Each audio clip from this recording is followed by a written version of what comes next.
내 손에 쥔 통장은 세월의 흔적을 고스란히 담고 있었다. 낡고 달아 박힌 표면, 굳은 살 박인 손가락으로 살며시 스쳐보니 그 속에 담긴 숫자들은 평생의 땀과 인내의 흔적이었다. 퇴직금, 상여금, 연금까지 합쳐 내 손에 남은 것은 3억 원. 병상에 누운 아내의 마지막 치료비와 하나뿐인 손주 준혁이의 대학 등록금이 걸린 금액이었다. 평생을 성실하게 살아온 나에게 이 돈은 삶의 마지막 증표이자 책임이었다. 그날 경로당은 평온했다. 따뜻한 햇살이 창문으로 스며들고 커피 냄새와 웃음소리가 공간을 가득 채웠다. 그러나 문이 열리며 들어선 한 젊은 남자의 모습이 모든 평화를 깨뜨렸다. 깔끔한 정장에 자신감 넘치는 미소, 그리고 미래 투자연구소의 금융 컨설턴트라 자신을 소개했다. 그는 어르신들의 노후를 책임지겠다며 안정적으로 연 20% 수익을 보장하고 원금 손실은 없다고 장담했다. 나는 평생 공짜 점심은 없다는 신념으로 살아왔기에 경계했다. 하지만 그의 화려한 도표와 그래프, 설득력 있는 말투에 인해 마음이 흔들렸다. 병상 아내와 공부하는 손주가 떠올랐기 때문이다. 조금이라도 그들에게 더 나은 환경을 주고 싶은 마음이 내 판단을 흐리게 했다. 결국 나는 낡은 통장을 내밀고 이름을 쓰고 도장을 찍었다. 그때까지만 해도 나는 모든 것을 지켜내겠다는 희망에 차 있었다. 처음 몇 달은 평화로웠다. 매달 통장에 찍히는 수익금은 안도감을 주었고 아내의 미소도 조금씩 돌아왔다. 준혁이는 신기해했고 나는 과거 보안 전문가 출신임을 내세워 허세를 부리기도 했다. 하지만 평화는 오래가지 않았다. 어느 날 경로당에서 사무실이 텅 비었다는 소식을 들었다. 전화는 먹통이었고 없는 번호 안내만 반복되었다. 그날 밤 나는 잠을 이루지 못했다. 모든 수단을 동원해 확인했지만 아무것도 남아있지 않았다. 집으로 돌아와 아내와 준혁이에게 상황을 전했을 때 아내는 충격으로 쓰러졌고 준혁이는 울음을 터뜨렸다. 나는 절망 속에서 몸을 떨며 다짐했다. 준혁아, 걱정하지 마. 할아버지가 다 해결할게. 가족은 내가 지킨다. 평생을 안전하게만 살아왔던 나는 그 순간 결심했다. 이제부터는 단순한 노인이 아니라 끝까지 물고 늘어지는 사냥꾼이 될 것이다. 아내가 병실 침대에 누워 희미하게 숨을 쉴 때 나는 텅 빈 병실 한 구석에 앉아 있었다. 의사는 스트레스성 쇼크라고 했지만 나는 알았다. 이 고통은 나의 잘못된 선택이 만들어낸 결과라는 것을. 뉴스에서는 여전히 무인 사기 피해가 이어졌고 앵커는 대부분 고령이라 초기 대응이 미흡했다고 전했다. 그 말이 마치 비수처럼 내 심장을 찔렀다. 다음 날 나는 경찰서를 향했다. 이미 수십 명의 피해 노인이 모여 있었고 그들의 눈에는 분노보다는 깊은 절망과 공허가 담겨 있었다. 어떤 할아버지는 멍하니 벽만 바라보고 어떤 할머니는 연신 딸에게 미안하다고 말할 뿐이었다. 우리는 그저 피해자 2로 분류될 뿐이었다. 형사는 건성으로 서류를 뒤적이며 말했다. 증거가 불충분합니다. 범인들은 이미 해외로 도피했을 가능성이 높아요. 내 분노가 폭발했다. 불충분이라니, 내 통장 잔고가 영원된 게 증거 아닙니까? 아내가 쓰러졌는데. 하지만 형사는 눈 하나 깜짝하지 않았다. 결국 나는 결심했다. 경찰이 못하면 내가 직접 잡아내겠다. 첫 목표는 그들이 사용한 사무실, 텅 빈 건물에 쌓인 먼지를 헤치며 나는 바닥에 흩어진 찢어진 명함 조각, 커피 자국, 희미한 포스트잇을 하나하나 수집했다. 책상 서랍 속 종이 한 장. 오늘의 할 일 메모에서 사기꾼, 두목의 필체를 발견했을 때 내 심장은 뛰었다. 다음으로 나는 손주 준혁이에게 인터넷 사용법을 배우기 시작했다. 터치 스크린과 마우스, 검색 엔진을 익히며 나는 사기꾼들의 흔적을 따라가기 시작했다. 이름, 회사, 국가 보증 상품, 미래 도시, 개발 수많은 키워드가 화면에 쏟아졌다. 대부분은 경찰이 이미 조사한 뉴스였지만 나는 포기하지 않았다. 며칠간의 검색 끝에 우연히 한 소셜미디어 게시물에서 단서를 발견했다. 강철민의 셀카 사진 속 흐릿한 그림자가 눈에 들어왔다. 확대하고 필터를 씌우니 그것은 군수공장 시절 내가 연구했던 보안 설계도와 닮아 있었다. 그리고 그 옆 건물 외벽 디자인까지 나는 직감했다. 그들의 비밀 거처다. 그때 경로당 게시판 앞에서 한 할머니를 만났다. 박노인, 혹시 김순애 아세요?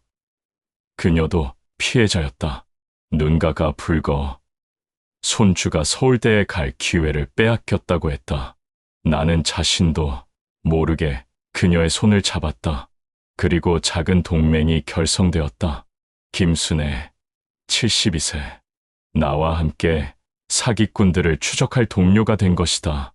우리는 은밀하게 움직였다. 나는 사기꾼들의 비자금 루트를 디지털로 추적하고 김 할머니는 관찰력으로 실제 거처와 동선을 포착했다. 경로당 정보, 주변 주민 증언, 온라인 기록을 모아 퍼즐을 맞춰 나갔다. 서울 강남구 S타워 15층, 계좌 명의 이성우, 비자금 캄보디아 유령 회사, 흩어진 단서들이 하나로 연결되었다. 우리는 분명히 깨달았다. 경찰이 외면했던 진실을 이제는 우리 두 노인의 손으로 밝혀낼 수 있다. 우리는 2달 넘게 그림자처럼 움직였다. 매일 아침 경로당에서 만나 정보를 주고받고 각자의 영역에서 단서를 수집했다. 김순애 할머니는 평생 시장통을 누비며 쌓아온 인간관계 덕분에 사기꾼들의 주변 사람들과 은밀히 연락을 취하며 동선을 파악했다. 나는 군수공장에서 익힌 보안 지식을 활용해 CCTV 사각지대, 경비원 근무 시간, 출입 기록까지 분석했다. 우리의 움직임은 은밀했지만 목표는 분명했다. 어느 날 김 할머니가 들뜬 목소리로 속삭였다. 박노인, 강철민이 내일 강남 고급 레스토랑에서 파티를 연대요. 피해자들을 조롱할 거래요. 나는 직감했다. 이번이야말로 그들의 속마음을 드러낼 기회였다. 나는 작은 녹음기를 주머니에 넣고 식당 주변을 사전에 탐색했다. 화려한 샹들리에 아래 명품 차림의 강철민과 그의 동료들이 와인잔을 부딪히며 떠들고 있었다. 그들의 오만한 웃음, 조롱 섞인 눈빛 하나하나가 내 가슴을 찢었다. 나는 주방 통로를 통해 몰래 숨어들었다. 손에 쥔 녹음기가 그들의 조롱을 고스란히 담게 했다. 강철민이 건배를 외쳤다. 우리를 위해, 그리고 우리에게 노후를 선물한 그 늙은이들에게. 그의 비웃음에 내 피가 끓었다. 그들이 조롱한 것은 단순한 돈이 아니었다. 나의 땀과 삶, 정직과 인내, 그리고 가족의 평화였다. 나는 이를 악물고 숨죽이며 녹음했다. 그날 밤 김 할머니에게 녹음 파일을 전송하며 우리는 계획을 세웠다. 하지만 복수는 곧 위험을 동반했다. 골목길을 걸어 돌아오던 중 검은 옷을 입은 두 남자가 우리를 에워쌌다. 본능적으로 몸을 피했지만 한 남자가 내 어깨를 잡았고 다른 한 명이 김할머니에게 달려들었다. 감히 늙은이가. 나는 소리치며 달려갔지만 이미 그녀는 바닥에 쓰러지고 손에는 손주의 사진이 찢긴 채 놓여 있었다. 구급차가 도착하고 우리는 병원으로 실려갔다. 그녀는 의식을 잃었고 나는 복도 바닥에 앉아 숨을 고르며 복수의 의미를 다시 생각했다. 그들의 죄는 단순한 금전적 피해가 아니었다. 우리 가족의 행복, 손주의 미래, 그리고 수많은 노인들의 삶을 짓밟은 것이었다. 나는 분노를 억누르며 녹음기를 꺼내 다시 들었다. 멍청한 노인들 푼돈. 그들의 목소리에 나의 결의는 더욱 단단해졌다. 나는 김할머니의 손을 잡았다. 차가웠지만 그 손에서 느껴지는 의지가 우리를 하나로 묶었다. 단순히 개인의 복수가 아닌 모든 피해, 노인을 위한 전쟁이 시작된 것이다. 다음 단계는 공개적 증거 확보와 법적 대응이었다. 우리가 모은 모든 자료, 녹음, 사진, 계좌 기록은 이제 더 이상 숨길 필요가 없었다. 나는 손주 준혁이에게 부탁해 기자와 연락을 취했다. 준혁이는 걱정했지만 나는 단호했다. 위험을 감수하지 않으면 아무것도 바뀌지 않는다. 기자에게 모든 자료를 건네며 우리는 행동을 시작했다. 녹음된 조롱과 사진, 문서, 그리고 우리의 증언은 이제 세상의 빛을 보게 되었다. 우리는 단순한 피해자가 아닌 정의의 증인이 되었다. 그리고 이 정의는 사기꾼들에 대한 경고이자 다시는 노인을 울리는 이들에게 보내는 신호였다.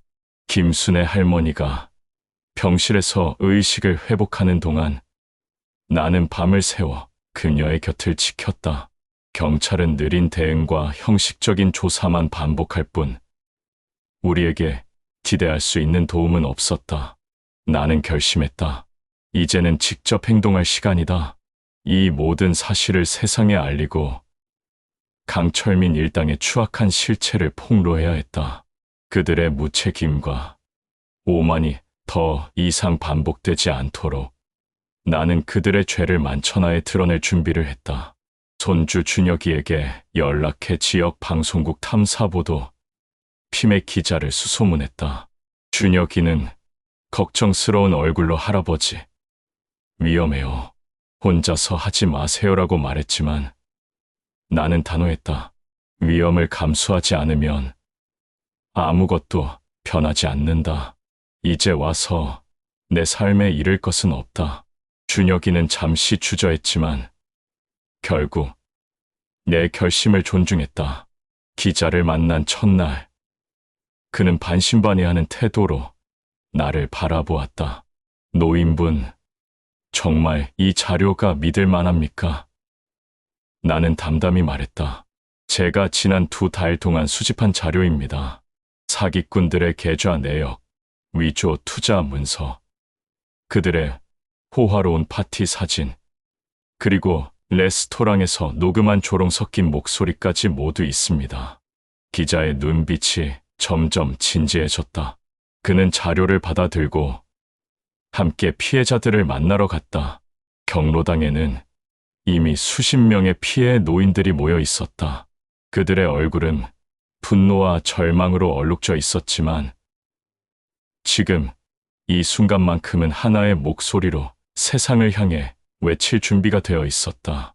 나는 기자에게 그들의 증언과 우리가 수집한 자료를 연결해 정리했다. 녹음기에서 흘러나오는 목소리는 잔인했다. 멍청한 노인들, 평생 벌어봤자 푼돈이지. 그들의 조롱은 내 심장을 후벼 팠다. 그러나 동시에 그 조롱이 세상에 드러나는 순간 정의가 실현될 것임을 확신했다. 기자는 즉시 취재에 돌입했다. 나는 그에게 사기꾼들의 은밀한 아지트, 자주 가는 술집과 클럽, 동선을 알려주었다. 우리가 수집한 자료는 단순한 민원이나 증언이 아니었다. 계좌 기록, 위조 서류, SNS에서 삭제된 사진, 비자금, 그름까지 모든 것이 촘촘히 연결되어 있었다. 기자는 놀라움과 감탄을 감추지 못했다.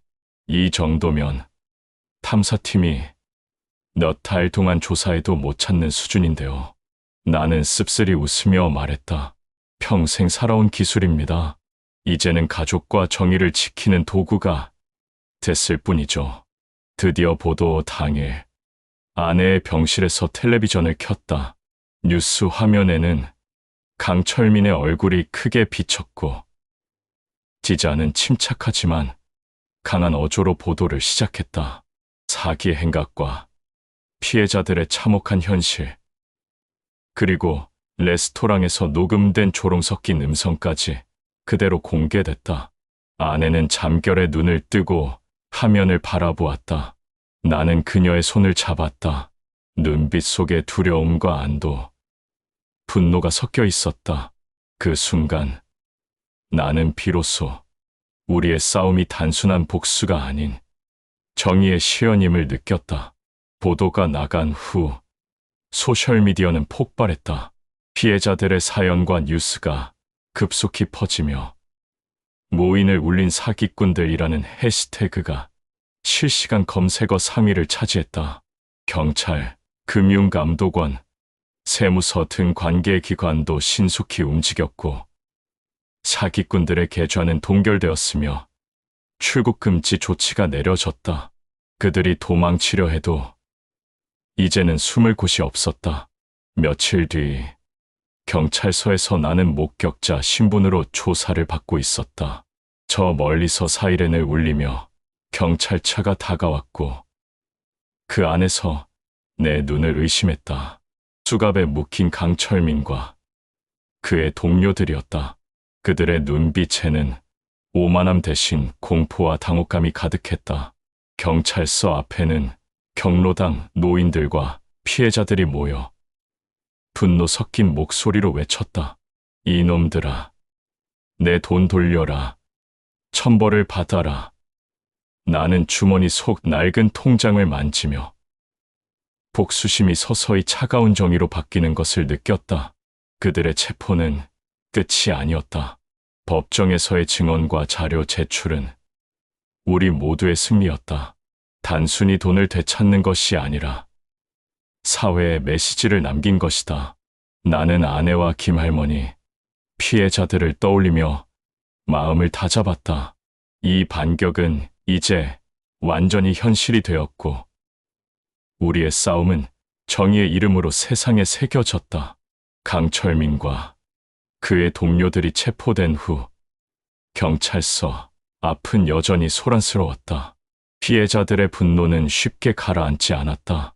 그러나 이제 그들의 외침 속에는 단순한 분노가 아니라 정의가 실현되는 순간에 대한 묘한 안도와 희망이 섞여 있었다. 나는 그들의 얼굴을 하나하나 바라보며 이번 싸움이 단순히 나 혼자의 복수가 아닌 우리 모두의 승리임을 실감했다. 그들의 눈빛 속에는 평생을 성실히 살아온 자신들의 삶을 다시 찾은 기쁨과 사기꾼들에게서 뺏겼던 존엄이 되돌아오는 감정이 있었다. 법정에서의 과정은 결코 쉽지 않았다. 변호사들은 강철민 일당의 범행을 축소하고 피해자들의 신뢰를 흔들려 했다. 하지만 나는 흔들리지 않았다. 내가 수집한 증거와 녹음 파일, 사기꾼들의 은밀한 거래, 기록은 완벽했다. 증거 하나하나를 법정에서 차근차근 보여주며 그들이 저지른 잔혹한 범행과 피해자들의 절망을 증언했다. 아내의 병실에서 준혁이에게 전화를 걸어 그의 눈을 대신 바라보며 나는 증언을 이어나갔다. 내 목소리에 담긴 단호함과 결의는 변호사들의 궤변을 한 번에 무너뜨렸다. 재판이 끝날 무렵 판사는 강철민 일당에게 엄중한 형벌을 선고했다. 그들의 죄목은 단순한 사기 사건을 넘어 노인들의 삶과 존엄을 짓밟은 행위로 평가되었다. 비록 형량은 우리가 바랐던 만큼 길지는 않았지만 그들의 얼굴과 이름이 영원히 기록에 남게 되었다는 사실만으로도 충분했다. 이제 그들은 더 이상 피해자를 조롱하거나 다시 범죄를 저지를 기회를 가질 수 없었다. 내 삶은 이 사건 이후 완전히 바뀌었다. 나는 아내의 병실에서 창밖을 바라보며 그녀의 손을 꼭 잡았다. 그녀는 여전히 완전히 회복된 것은 아니었지만 조금씩 힘을 되찾고 있었다. 나는 남은 돈으로 그녀의 치료비를 모두 충당하고 준혁이의 학자금 일부를 마련했다. 준혁이는 이제 더 이상 돈 걱정 없이 공부에 몰두할 수 있었고 그의 눈빛에는 밝은 미래에 대한 희망이 가득했다. 김순의 할머니와 나는 이번 경험을 계기로 새로운 결심을 했다. 우리처럼 피해를 당한 노인들을 돕고 사기 사건을 예방하며 법률적 지원과 교육을 제공하는 작은 모임을 만들기로 했다. 우리는 스스로를 노인들의 든든한 동맹이라 칭하며 경로당과 지역 커뮤니티를 중심으로 활동을 시작했다. 우리의 경험과 증언은 다른 노인들에게 큰 힘이 되었고 더 이상 누군가가 쉽게 속지 않도록 경각심을 주었다. 나는 이제 경로당에 앉아도 더 이상 통장 잔고만 걱정하지 않았다. 사람들의 이야기에 귀를 기울이고 그들의 삶을 응원하는 일이 내 새로운 일상이 되었다. 평생을 외롭고 조용히 살아온 나에게 이제는 수많은 사람들의 삶과 연결되는 따뜻한 책임감이 생겼다. 나는 노인을 울린 자에게 끝까지 복수한 사람일 뿐 아니라 다른 노인들의 삶을 지켜주는 사람으로서 새로운 삶을 살고 있었다. 어느 맑은 가을날, 나는 집 앞 벤치에 앉아 낡은 통장을 꺼내 들었다. 표면은 여전히 닳고 오래된 흔적이 남아 있었지만 그 안에 담긴 의미는 완전히 달라졌다. 더 이상 단순한 재산이 아니라 사랑하는 가족과 지켜낸 사람들의 삶, 그리고 내가 세운 정의의 증표가 담겨 있었다. 나는 통장을 조용히 덮고 길을 걷고 있는 준혁이에게 손을 흔들었다. 그는 밝게 웃으며 내게 달려왔다. 나는 그의 손을 잡고 앞으로 남은 삶을 함께 걸어갈 준비를 했다. 나는 늙었지만 이제야 비로소 내 삶의 진짜 가치를 찾았다. 평생 쌓아온 성실과 인내, 그리고 정의를 위한 투쟁이 결국 결실을 맺었음을 깨달았다. 나의 싸움은 끝났지만 새로운 삶의 막이 이제 막 시작되었다. 나는 깊은 숨을 들이쉬고 따스한 가을 햇살 속에서 가족과 동맹, 그리고 나 자신을 위한 새로운 날들을 맞이했다. 세상은 여전히 험난하지만 이제 나는 두려움 없이 맞설 준비가 되어 있었다.